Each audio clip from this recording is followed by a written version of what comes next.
Fala pessoal, beleza? Bom dia, boa tarde, boa noite, boa madrugada para você que acompanha o canal aí do delegado Rodrigo Ferro. Hoje a gente vai tratar aí de um assunto bem prático, né?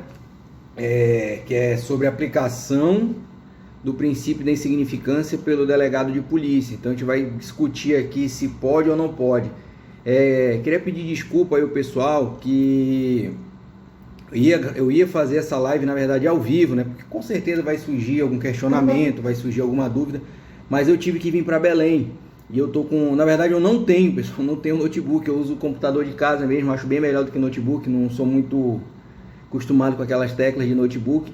Então eu uso meu PC de casa e eu não consigo fazer as lives ao vivo pelo telefone, né? Tem que ter um número mínimo de seguidores aí, de inscritos no canal, 1000, né? A gente está aí ainda na casa dos 600 e eu não consigo fazer essa live ao vivo, mas eu vou fazer um compromisso com vocês, vou firmar, na verdade, um compromisso com vocês. Como eu tenho certeza que esse assunto, um assunto muito bom, muito instigante, vai levantar aí muitas dúvidas, então na segunda-feira, tá? Na segunda-feira, 20 horas, eu vou fazer uma live ao vivo só para responder perguntas relacionadas a esse assunto. Então, segunda-feira, salvo engano, dia 24 de agosto, né, 20 horas, horário de Brasília, eu vou fazer essa live que é para responder, né, sobre questões relacionadas à aplicação do princípio da insignificância pelo delegado de polícia. E aí, com certeza, o pessoal sempre pergunta sobre carreira, sobre Polícia Civil do Pará. Então, eu vou responder essas perguntas na segunda-feira, dia 24/8/2020, às 20 horas, beleza? Então, pessoal, vamos falar um pouquinho aqui sobre esse princípio, né, sobre essa aplicação do princípio da insignificância pelo delegado. Então, eu vou ser bem prático, pessoal, vou dizer como é que trata na vida prática, porque todo mundo aí que está me acompanhando é cansado de saber, né, sobre questões doutrinárias, jurisprudenciais que envolvem o princípio da insignificância. A gente tem vários julgados no STF, no STJ, relacionados aí ao princípio da insignificância, então eu não vou me ater a isso. Mas é claro que a gente não pode fugir do assunto, né? Só para a gente conseguir aqui contextualizar, né? O princípio da insignificância, pessoal, está ali atrelado à atipicidade material, né? A gente sabe que nos elementos ali do crime, nos elementos do crime, né? Naquele conceito analítico, a gente tem fato típico, ilícito e culpável. Dentro do fato típico, nós temos a tipicidade. Dentro do fato típico, nós temos a tipicidade, que é ela formal e ela material. Então, a gente sabe que quando a conduta ela se subsume, né, ela se encaixa perfeitamente ali no tipo penal, a gente preencheu a tipicidade formal, beleza. Só que aí a doutrina, os estudos do direito penal foram avançando e hoje não basta só a tipicidade formal, também tem que estar presente a tipicidade material. E o que é essa tipicidade material? É a lesão ou perigo de lesão ao bem jurídico tutelado. Então, se o bem jurídico tutelado não é lesionado ou ele não está ali em perigo de lesão, né, a gente tem a atipicidade material. E o princípio da insignificância mora justamente aí nesse ponto relacionado à atipicidade material ou tipicidade material, né? E a gente vai trabalhar justamente isso. Se cabe ao delegado de polícia, na prática, fazer essa análise da tipicidade material. Parece até um assunto assim besta, bobo, mas existe doutrina que diz que o delegado de polícia não pode fazer, né? Existe alguma doutrina aí, doutrina já superada, no meu ponto de vista, de que o delegado não pode fazer a análise da tipicidade material, que ele deve se ater tão somente à tipicidade formal. Só que, como eu disse, esse entendimento, né, essa visão, ela é uma visão totalmente superada, tá? Existe um julgado muito antigo aí do STF ou do STJ, agora me fugiu a memória, que até chegava, né, a concordar com essa ideia, com essa doutrina, mas só que esse julgado ele é de 2010, pessoal. A gente está em 2020, de lá para cá, jurisprudência evoluiu muito, a doutrina também evoluiu muito e a carreira do delegado de polícia também evoluiu muito, né? A gente sabe que em 2013 entrou em vigor ali a Lei 12.830, que é o Estatuto do Delegado de Polícia. E o Estatuto do Delegado de Polícia ali, a Lei 12.830, deixou bem claro que a nossa atividade, que a atividade desempenhada pelo delegado é uma atividade técnico-jurídica, né? Então, é claro que cabe sim ao delegado, não só cabe como deve o delegado aplicar o princípio da insignificância, beleza? Eu não sei como é que funciona aí nos outros estados, dos outros estados da federação. Aqui na Polícia Civil do Estado do Pará, nós temos aí a instrução normativa do CONSUP, a instrução normativa número, deixa eu só pegar aqui a colinha, 001 de 2020, né? Que foi editada no dia 28/2 de 2020. E essa instrução normativa, ela dá segurança jurídica para que o delegado de polícia aplique o princípio da insignificância. Então, a gente aqui no estado do Pará, a gente tem esse respaldo, né, da própria instituição, o que era de se esperar de uma instituição da grandeza da Polícia Civil do Estado do Pará.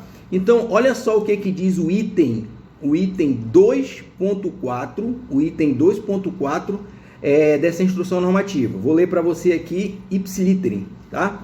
Vou fazer alguma abreviação aqui, quando falar Código de Processo Penal, né?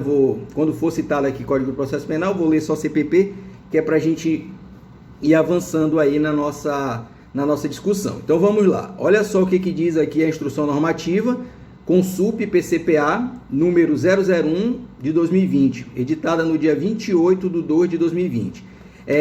Essa instrução normativa, ela trouxe um manual de prevenção a crimes de abuso de autoridade. Então, quando entrou em vigor ali a lei de abuso de autoridade, o CONSUP se reuniu, né, que é o Conselho Superior da Polícia Civil aqui do Pará, se reuniu e criou ali um manual para que a gente, como delegado de polícia, a gente tivesse a segurança na nossa atuação, né? Tipo, olha, eles recomendam, faça isso, faça aquilo, para que você não caia, né?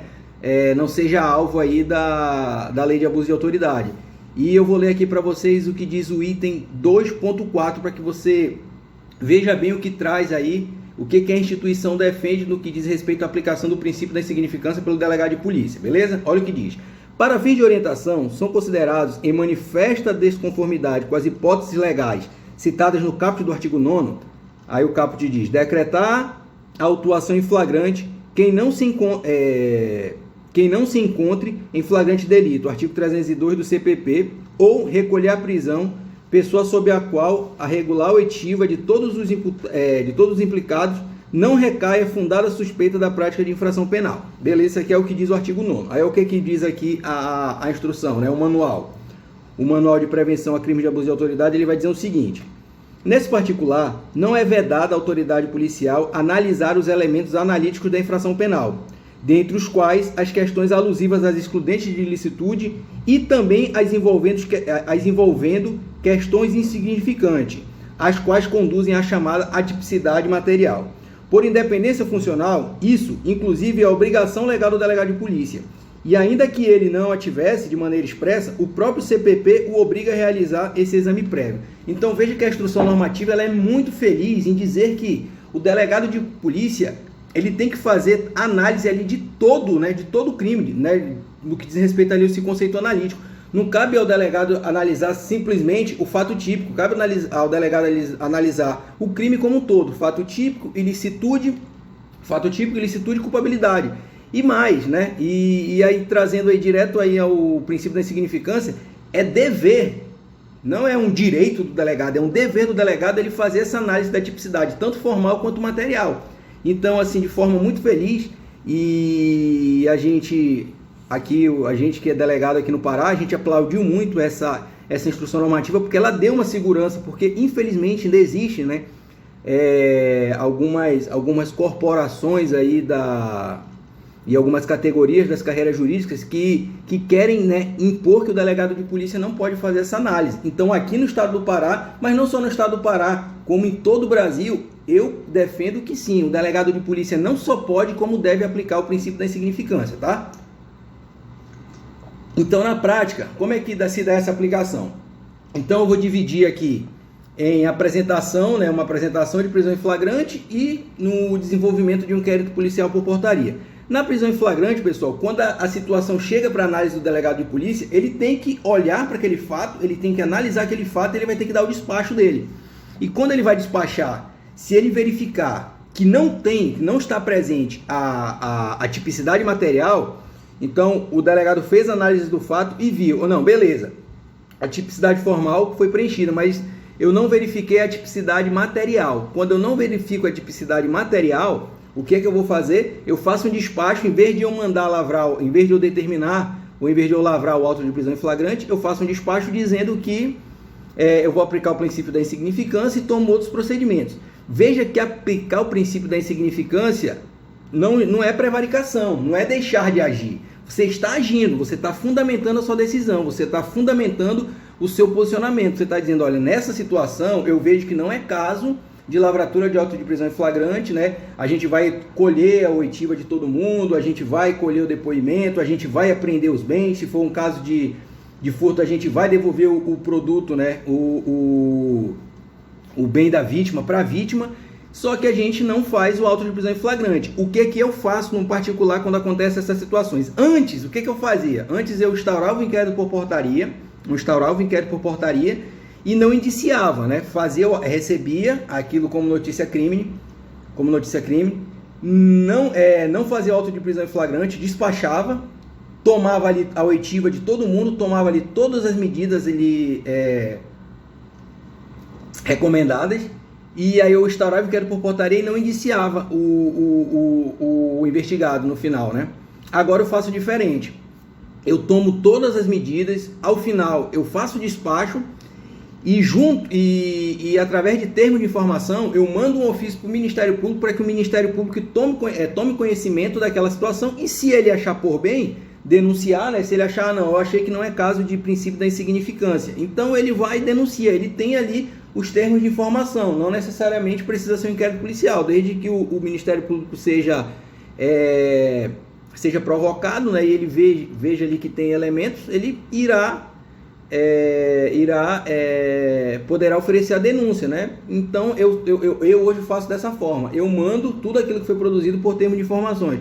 Aí você pergunta, mas Rodrigo, não seria o caso de arquivar? Aí eu te respondo, e aqui é um particular meu. Por que eu não arquivo? Porque eu acredito que todos os atores da persecução penal têm que ser contemplados. Eu, na qualidade de delegado de polícia, entendi, né, que não estava presente a tipicidade material, por isso que apliquei a insignificância, mas posicionamento diverso pode ser do promotor. O promotor pode entender que estava presente sim a tipicidade material e queira denunciar. Então, dessa forma, eu acredito que dessa forma como eu faço, contempla, né, todos os atores da persecução. E é assim que eu venho fazendo, e até agora eu não tive nenhum problema. E outra, né, a gente tem esse respaldo aqui da nossa instituição que diz que sim, a gente pode, não só pode, como deve aplicar o princípio da insignificância.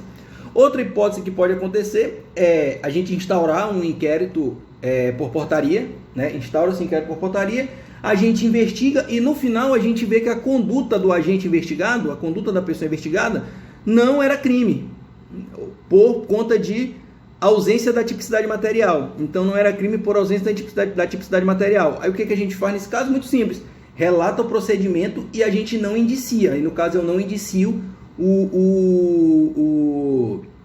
o investigado, entendeu? Então assim, é essa posição que eu venho tomando aqui no dia a dia, e também já é uma posição meio que institucional também.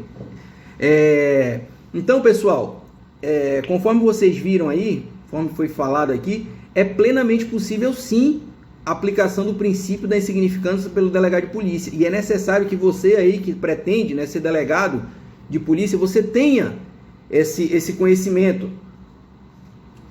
E como eu digo, né, como eu sempre digo, tudo que você for fazer, principalmente essas medidas que às vezes as pessoas ficam um pouco escandalizadas, né? Ai, por que o cara vai preso para a delegacia, né? Ele furtou ali um talco, um negócio, foi levado para a delegacia e não vai ficar preso. Então você faça o procedimento, né? Faça o procedimento que eu digo, faça tudo ali que tem que ser feito, ouça o condutor, ouça as testemunhas, ouça a vítima, devolva o bem para a vítima e ao final faça um despacho, fundamente o porquê que você aplicou o princípio da insignificância, o porquê que você entendeu que naquele caso não era um caso de lavratura de auto de prisão em flagrante, não era um caso de indiciamento. A gente, como eu falei, tem doutrina vasta, tem jurisprudência vasta, então basta que você simplesmente exponha e coloque isso no papel, né? Que você faça um despacho bem fundamentado da sua posição, beleza? Então eu espero que vocês tenham gostado, espero que vocês tenham entendido esse assunto, e como eu disse, eu tenho certeza que esse assunto ele vai gerar muita discussão, vai gerar muitas dúvidas aí. Então na segunda-feira, anotem aí, segunda-feira às 20 horas, segunda-feira, dia 24 de 8 de 2020, 24 de 8 de 2020, às 20 horas eu vou abrir uma live no YouTube ao vivo só pra gente falar desse assunto, tá? Só pra gente falar desse assunto relacionado ao princípio da insignificância e, claro, não só desse assunto, na verdade. Vamos falar de tudo aí. Quem quiser saber sobre a Polícia Civil do Pará, como é que é o dia a dia do delegado, a gente vai fazer aí uns 20, 30 minutos, difícil, né, pessoal? 1 hora de bate-papo e vamos falar aí sobre a carreira de delegado de polícia, tá bom? Fiquem com Deus e até uma próxima.